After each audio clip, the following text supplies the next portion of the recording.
আমরা সবাই মন্দিরে যাই, ঈশ্বরের সামনে হাত জড়ো করে বসি আর নিজের ইচ্ছে প্রকাশ করি। যদি তাদের ইচ্ছে পূরণ না হয় তারা হতাশ হয়ে পড়েন। এবার থেকে যখনই আপনি মন্দিরে যাবেন, ঈশ্বরের সামনে বসবেন, হাত জড়ো করবেন আর বলবেন, ধন্যবাদ, ধন্যবাদ ঈশ্বর যে আপনি আমাকে যা দিয়েছেন তাতেই আমি খুশি।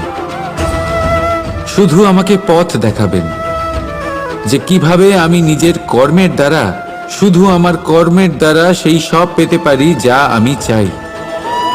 ঈশ্বরের থেকে শুধু চাইতে গেলে তাহলে ঈশ্বরের কাছে নিজেকে অনেক ছোট মনে হবে। কিন্তু যদি নিজের কর্ম করে তারপর ঈশ্বরকে ধন্যবাদ জানান,